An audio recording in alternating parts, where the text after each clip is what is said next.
Labą dieną, visi susirinkę į mūsų šią penktadieninę lauko svetainę. Labai smagu matyti tuos, kurie sėdite čia, arčiau mūsų su Giedre, ir tuos, kurie stebite mus iš lauko kavinės, mes ir jūs matom. Taip, sveiki.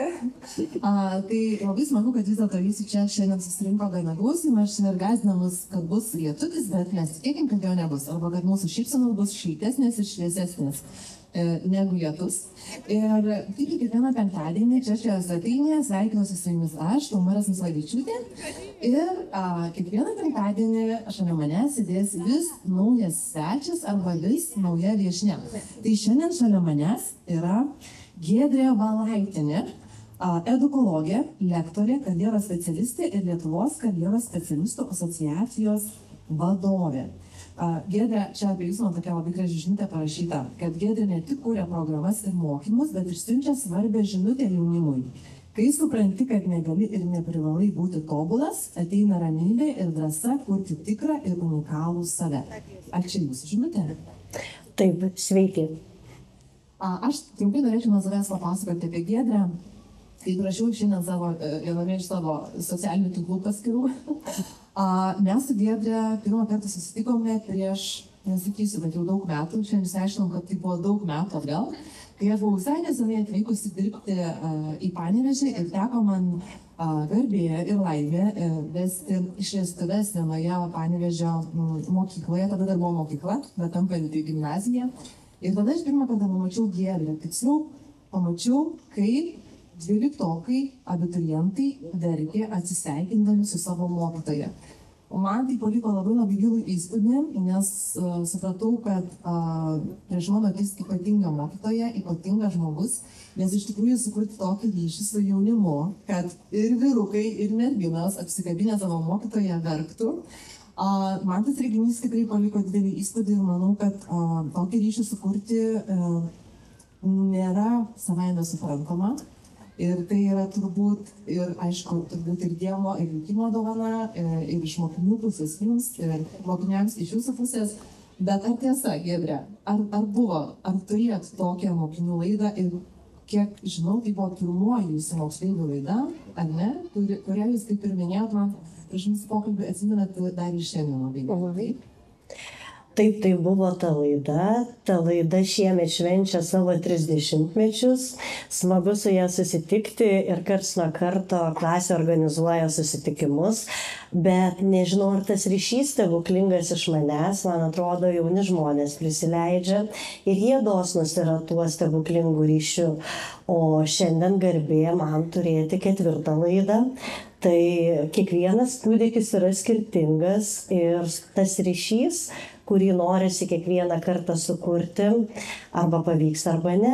Tai manaškiai dabar yra 10-okai, dar turim 2 metus ir tikiu, kad po to galėsim žiūrėti, kas pavyko.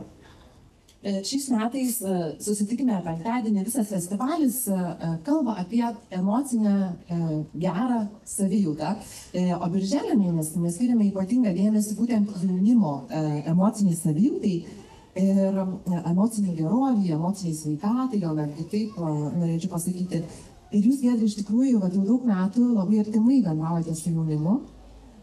Ir turbūt visi kalba, kad jaunimas dabar kitoks, jaunimas keičiasi. Ir iš tikrųjų tai normalu, nes keičiasi kartos, keičiasi aplinka, keičiasi apskritai gyvenimas aplinkos.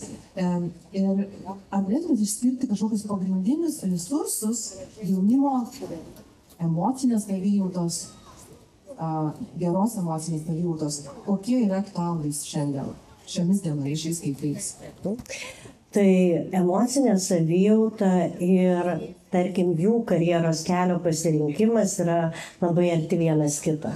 Ir jeigu tu jautiesi emociškai pasikrovęs, stabilus, nusiraminęs, tuomet ir tavo iššūkiai karjeros kelyje būna žymiai paprastesni.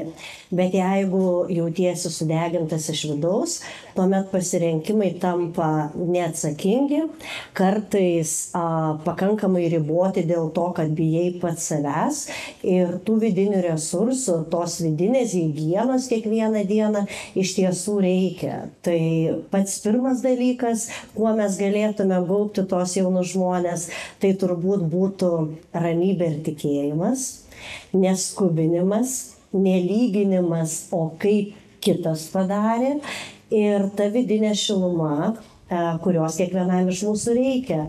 Ta drąsa pabūti pačiu savimi irgi turėtų būti kiekvieno jauno žmogaus aplinkoje.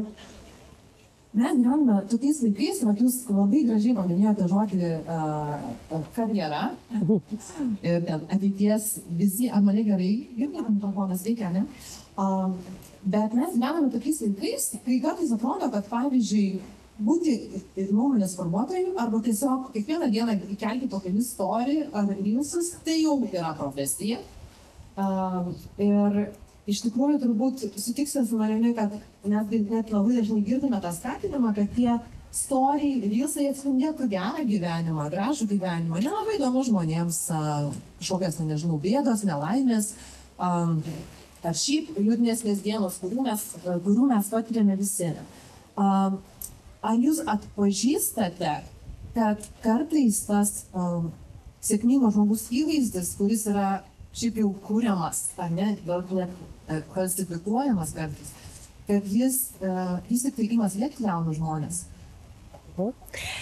Tai pradėkim nuo to, kad mokymasis vienu iš kitų ir stebėjimas vienų kitų, vienas kito, tai yra natūralus savęs pažinimo procesas ir viena iš savęs pažinimo proceso dalių. Mes pasirenkam autoritetą, kas mums yra svarbu, mes iš jo mokomės, perimam tą gerą patirtį ir tie socialiniai tinklai, viskas su jais gerai tol, kol mes mokomės. Pavojus įsijungia tuomet, kai aš pradedu galvoti, kad mano kasdienybė ne okei, kad mano gyvenimas yra nuobodus, arba kai aš pradedu jaust kažkokį vidinį pavydą, pagiežą ir nepasitenkinimą, kad jam yra geriau. Vat tuo atveju reikia susimastyti, tuo atveju reikia liautis ir tuo atveju suprasti, kad nėra gyvenimo, kuris yra tik tobulas. Toma, kas ne kas, jūs tikrai daug skaitot ir žinot, kiek yra prirašytų knygų apie sėkmę. Tik kažkodėl perskaičius knygą Kaip tapti sėkmingu, retas kuris tampa.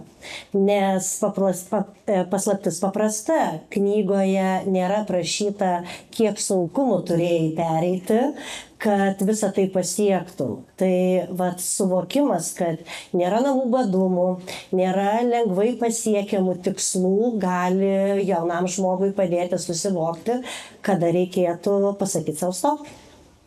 O jūs mūsų pokalbio pradžioje taip gražiai minėjote, kad ta gera emocinė savijauta, ji iš tikrųjų labai padeda renkantis karjerą ateičiai. O ar yra atvirkščiai, kad, galbūt būna visko ir pervargimas, ir moksluose, jaunimui ir panašiai, ir nerimas dėl egzaminų, ir galbūt emocinis išsekimas, bet kada yra labai aiškus krypties, tikslo pasirinkimas, būsimos galbūt karjeros, kad tai iš tikrųjų gali ir padėti ir tą emocinę sveikatą sustiprinti. Ar supratom mano klausimą? Ar gali būti atvirkščiai, kad ne tik emocinė sveikata gelbsti pasirenkant karjerą, bet ir žinant ateities planus, tai gali būti, toks, nežinau, stiprus tarsi motyvas ir emocinį gerą savijautai? Tai kai žinai, kur eini, tu savaime jautiesi ramesnis, nes gali nusibraižyti karjeros ar tiesiog kelionės žemėlapį. Bet man šitoj vietoj norisi suakcentuoti, kad pirmiausia, ta emocinė sveikata stiprėja, kai mes jaučiam vidinį motyvą veikti, o tie vidiniai motyvai yra tokie paslaptingai, kurie kyla iš mūsų poreikių ir iš mūsų galimybės jaustis reikalingų ir galinčių save realizuoti. Tai pirmiausia, turbūt tas drąsus pasakymas, o kodėl, vardan ko aš esu, susidėliojimas kryptingų žingsnių ir gali atimti mažiau balų iš emocinės sveikatos, kuri yra svarbi tiem tikslam pasiekti. Giedre, prieš mūsų pokalbį mes sėdėjom, diskutavom ir jūs man papasakot apie tai, kad irgi buvo laikas, kai norėjote daug. Ir renginius organizuoti, ir su pradinukais dirbti, ir atrodo visko, kiek norėjote daug, bet išsigryninat kažkaip tarsi vieną kryptį, kuri vis tik tai irgi labai daug talpina savyje. Ar atsimenat, ar galite pasidalinti, kaip jums pavyko tą visą gražią puokštę norų sujungti į vieną visumą ir nepamesti to kelio dėl takelio ar panašiai? Tai viskas prasidėjo nuo 2005 metų, seniai, kada aš pati pajutau ir tuometinėme Panevėžio, kad man kažko reikia, ir tuometinėme Panevėžio laikraštyje perskaičiau, kad rengiama magistrų grupė ir būtent tuometinis Lietuvos pedagoginis universitetas organizavo magistro studijas šeštadieniais, sekmadieniais Panevėžyje. Tai daug smagių, puikių žmonių buvo mano grupiokais ir būtent tų studijų metu atsirado pirmasis dalykas kaip karjeros projektavimas ir valdymas. Ir tuo metu pabiro puikus dėstytojai, puikus mokymai, pirmasis ministerijos profesinio orientavimo tvarkos aprašas, tuometinė administracija mokyklos, kur dirbau, patikėjo šitą kryptį man ir dabar esu ten, dėka to, kuo labai pati tikiu. Iš tikrųjų, turbūt ne tik, kad jaunimas, ir suaugę žmonės mes kartais pasimetame tarp noriu, reikia ir privalau. Bet aišku, mes turime labai daug atsakomybių, mums turbūt yra lengviau susidėlioti prioritetus, nes mes labai dažnai tiesiog privalom pasirinkti tą privalom, o ne tai, ką noriu ar galiu. Kaip jaunimui, kaip jaunam žmogui, nepasimesti pavyzdžiui, tarp to, kas yra, siūloma tėvų, šeimos, aplinkos, tarp to, ką siūlo akademinė aplinka, mokykla, mokytojai ir tarp to, ką iš tikrųjų galbūt šaukėsi jo širdis. Pats pirmas patarimas tai pabūti su savo noru. Kuo ilgiau pabūti su tuo, ko nori, todėl, kad mes tiek užsisukam į savo gyvenimus, kad mes save išbarstom ir kartais galvojam, o ko aš pats noriu. O kas egoistiškai daro mane laimingu, kur aš pats jaučiu prasmę. Nes labai tikiu, dėl ko aš taip sakau, kad tik laimingas žmogus gali padaryti laimingą kitą žmogų. Tai pabūti su tuo noriu, norėti, tada pradėti norą derinti, o ką aš galiu. Po mažą žingsnelį keliauti link to noro ir žiūrėti, kaip sekasi. Gali, kaip jauni žmonės sako, paeiti link to, gali ir nelabai. Tai jeigu nelabai, tuomet jau reikia įsijungti kritinį mąstymą, kodėl ne. Ar tai yra svajonė, ar tai yra gabumų trūkumas, o galbūt reikia pastiprinimo iš šalies, tėvų, mokytojų, šiaip savanorystės patirčių. Ir tas išsigryninimas, ar aš tai tikrai galiu, atveda dažniausiai į teisingą atsakymą. Plus, tas galiu reiškia ir tavo kompetencijas. Ir vėl nebijoti, kad vienintelis diplomas padarys tave sėkmingą gyvenime. Prisiminti, kad tos kompetencijos yra svarbios ir kad šalia to galiu kauptum toje srityje kuo didesnį savo kompetencijų bagažą. Ir kartais nereikia klausyti aplinkos, kurie sako privalai, nes tik išsigryninęs asmeninius karjeros tikslus, ambicingai pasitikrini, kad tai tikrai gali nugalėti konkurentus darbo rinkoje ir visur kitur. Tai nereikia bijoti kartais aplinkai pasakyti ne, bet labai svarbu ir atvirai savo pasakyti nori, bet ar gali, kaip pagrįsi savo galėjimą. Jūs jau kelintą kartą mūsų pokalbėje taip visai paprastai paminėjote žodį egoizmas. Tai ar teisingai suprantu, kad renkantis ypatingai savo ateities kryptį, karjerą arba siekiant savo svajonės, iš tikrųjų jaunam žmogui reikėtų pabūti egoistišku savo viduje. Ar ne? Kažkaip ginti, puoselėti savo norus, savo svajones, o tik paskui jau, kaip sakot, pasižiūrėti kaip kiti. To egoizmo nereikėtų bijoti. Nėra jis visada tik blogas dalykas. Ar teisingai supratau?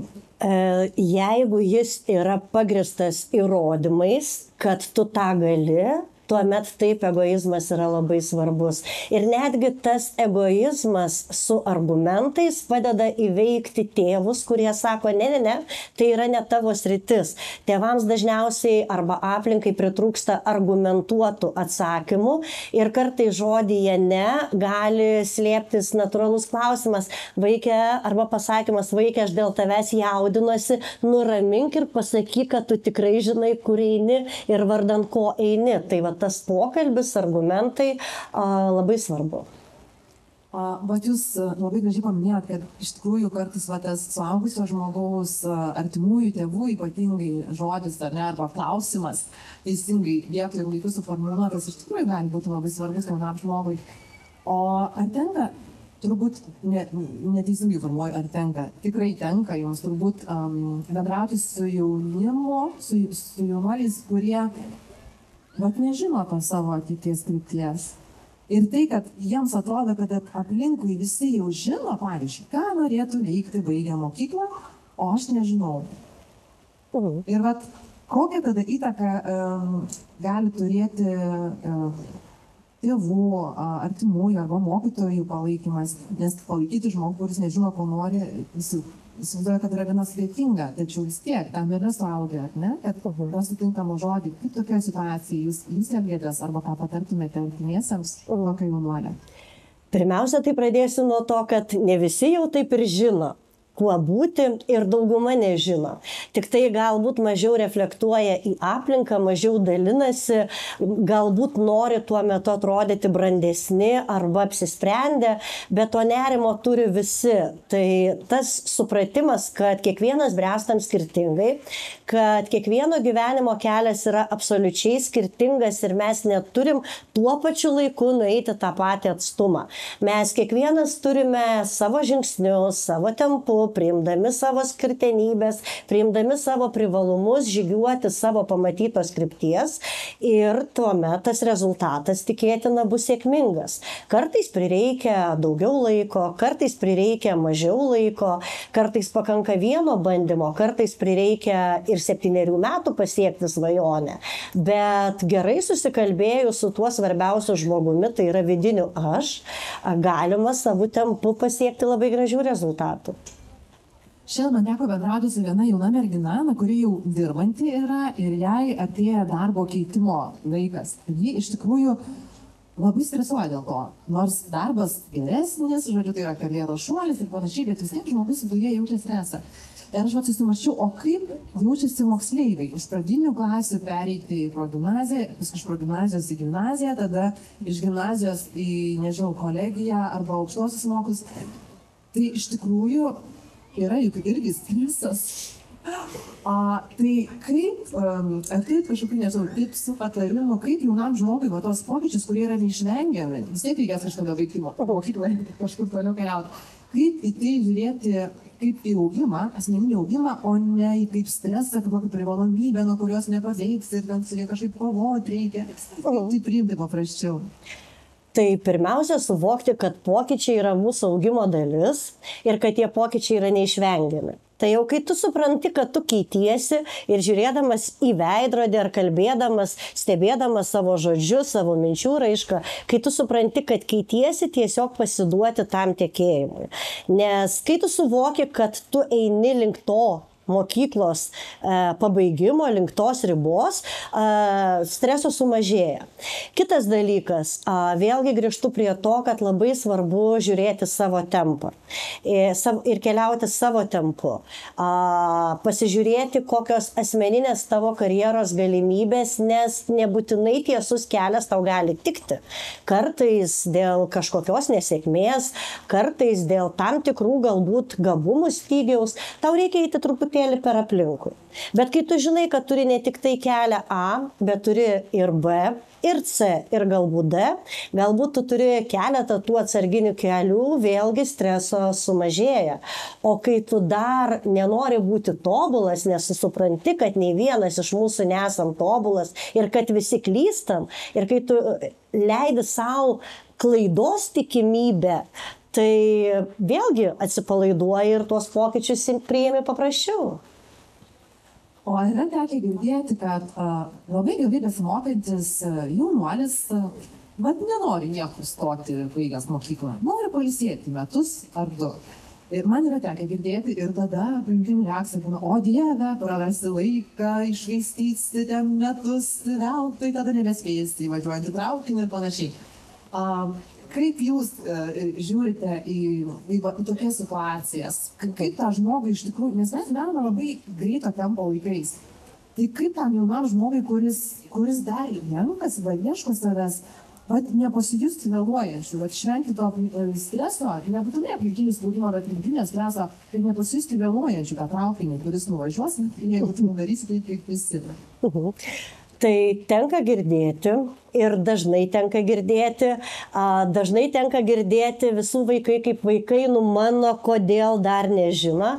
Tai vėlgi ir ypač tie stipriai akademiškai besimokantis jauni žmonės patiria didesnį visuomenės spaudimą. Tai jų ir emocinė sveikata dažniausiai šlubuoja. Todėl jeigu sako, neimk laisvų metų nuo studijų, tai aš visada sakau, imk, tiesiog argumentuok vėlgi savo, kodėl imi. Ar reikia pastiprinti sveikatą, ar reikia pergalvoti pasirinkimus, nes labai dažnai daug dėmesio skiriant akademiniam mokslui pritrūksta savanorystės ar profesijos išbandymo, kad tu galėtum pasirinkti. Na, o dėl to vėlavimo, tai niekur mes gyvenime nevėluojam. Mes gyvenam savo tempu ir yra ta gera sena daina, kad gimiau nei per anksti, nei per vėlai, gimiau pačiu laiku ir jeigu man prireiks šiek tiek daugiau laiko ieškojimams, tai koks realiai skirtumas, ar aš 50 ar 48 metus būsiu darbo rinkoje laimingas. Svarbu atrasti tą pašaukimą, kuris kartais ir atsiranda tik tai iš bandymų, iš stabtelėjimų, iš išmėginimų, nes labai retai kuriam sako, aš tavo pašaukimas, imk mane. Ačiū labai, Giedrė. Jeigu turite jūs klausimų, ar čia netoliesi sėdintis, ar ten toliau lauko kavinė, tai keistat ranką, mes kažkaip pabandysim iki jūsų namie. Ir tuos klausimus perduoti Giedrei. O mūsų pokalbis iš tikrųjų artėja jau į pabaigą, nors net ir Lietuvai lyjant, aš net dar mielai su jumis pasišnekučiuočiau, Giedrė, nes tikrai visada su jumis kalbėti yra labai ir malonu, ir prasminga, ir tų klausimų gali būti daug. Bet norėčiau turbūt dabar atsigręžti į tiesiog sudėti tokį klausimą į mūsų miestą, į mūsų Panevėžį, kuris iš tikrųjų auga jaunimas, auga vaikai, bet auga ir mūsų miestas. Ir labai gražiai auga, manau, akivaizdu. Ir šiais metais mes netgi visi išvykdome tą naują į Panevėžio miesto identitetą, kuris sako, kad Panevėžys kaip mes. Kokie jūsų jausmai kyla, kai išgirdote pirmą kartą arba tiesiog gal dažnai vartojate pati tokią frazę Panevėžys kaip mes? Ką jums reiškia, kaip panevėžietei toks šūkis? Iš tiesų šūkis verčia pasitempti ir pagaliau tapti visiems tikrais miesto ambasadoriais. Mes labai dažnai sakome, kas yra negerai. Mes labai dažnai kalbame, kas to nepadaro, bet šiuo atveju šūkis kviečia prisiminti, kad nuo to, kaip aš pozicionuosiu savo miestą, kaip aš prisidėsiu prie to, kas svarbu miestui, toks miestas ir bus. Kad jei pažiūrėjai veidrodį ir sakai, gražus panevėžietis ir aš juo džiaugiuosi, vadinasi, toks tas Panevėžys ir yra. Tai galbūt visą tą laiką ir pritrūko miestui, kad kiekvienas mūsų jaustųsi atsakingu už jį, kad jaustumėsi miesto kūrėjai ir kad prieš sakydami, kodėl tu ne, paklaustume savęs, o ką tu pats jau padarai. Ačiū labai, Giedrė. Mes vis prieš pokalbį kalbėjome apie tai, kad jūs negimėte ir neaugote Panevėžyje, tačiau save laikot panevėžietė. Ar yra kažkas tokio ypatingo jums apie Panevėžį, ką norėtumėte perduoti, papasakoti, ar gal tiesiog pasakyti, čia susirinkusiems žmonėms, arba žmonėms, kurie negyvena Panevėžyje ir nežino šio miesto? Kažkokia tokia svarbi žinutė, kurią jūs kaip panevėžietė norėtumėte perduoti kitiems? Perduoti turbūt norėčiau žinutę, kad Panevėžyje gyvena orūs žmonės. Ir mintis, kad panevėžiečiai yra kitokie, kad galime į juos žiūrėti šiek tiek iš aukšto, kaip į provincijos miestą, tai turbūt būtų pagrindinė mintis, kad nereikėtų to daryti. Kad mieste daug kūrėjų, mieste daug aktyvių veiklų, kad miestas turi ir kultūros, turi ir pramonės, turi nors ir nedidelį, bet jaukų seną miestuką, kad ir tas renovuotas gatves, ir tame mieste tikrai galima būti savimi ir prisidėti prie to viso miesto kūrimo. O ką aš palinkėčiau, tai palinkėčiau nukeliauti į Kranto 12 kavinę, nes tai yra kavinė, kur mane pirmą kartą mano vyras nusivedė į pasimatymą. Ir širdis dainuoja, kad ji veikia, ir širdis dainuoja, kad ta pati senvagė, kur galima pasivaikščioti, vis gražėja ir gražėja. Ačiū labai, Giedrė, už jaukų pokalbį. Na, o aš labai pritariu Giedrei ir prisimenu vieną seniai mano skaitytą antropologinį tyrimą apie Panevėžį. Panevėžį lyginant su kitais Lietuvos miestais, kad Panevėžys yra vienas iš tų miestų, kuriame nebuvo aukštuomenės. Kai Panevėžį atvyko Juozas Miltinis, čia nebuvo aukštuomenės, čia buvo kaimas. Tačiau aukštuomenė užaugo kartu su Panevėžiu. Panevėžio aukštuomenė, meno žmonės, intelektualioji visuomenės dalis, jie užaugo čia šiame mieste ir kartu užaugino šį miestą. Man labai patiko tas tyrimas ir aš galvoju, kad mes esame iš tikrųjų, kaip sakote, mes galime būti orūs, nes mes ir užaugome kartu su savo miestu ir užauginome jį. Tai labai ačiū visiems, kurie nepabuvote lietaus ir klausėtės mūsų pokalbio. Ačiū už galimybę, kad tas pokalbis būtų nufilmuotis ir jį galėtų išgirsti žmonės, kurie negalėjo šiandien dalyvauti čia su mumis gyvai. Na ir aš noriu, aišku, padėkoti mūsų draugams ir partneriams, kavinėms Akordai, Visas, Garsiakalbis, Galerijai 20, Pio Pizza & Grill ir Kavos dėžutė. Už tai, kad kiekvieną penktadienį jūsų dėka mūsų penktadieniai tampa švente. Na, o penktadienis dar nesibaigė. Nepaisant to, kad lyja, mes vis tiek 18 val. Klausysimės Dixilando koncertą Sunny Groove Dixie, 19 val. Stebėsime LKDance šokių pasirodymą, 19:30 reperio Atikin koncertas ir žinoma begalės edukacijų. Dalyvaukite, būkime ir švęskime mūsų vasarą visi kartu. Iki kito penktadienio.